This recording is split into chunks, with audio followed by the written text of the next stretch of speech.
Nunca devuelvan a nadie mal por mal. Compórtense de tal manera que todo el mundo vea que ustedes son personas honradas. Hagan todo lo posible por vivir en paz con todos. Queridos amigos, nunca tomen venganza. Dejen que se encargue la justa ira de Dios, pues dicen las Escrituras: Yo tomaré venganza. Yo les pagaré lo que se merecen. En cambio, si tus enemigos tienen hambre, dales de comer.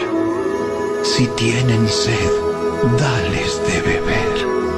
Al hacer esto, amontonarás carbones encendidos de vergüenza sobre su cabeza.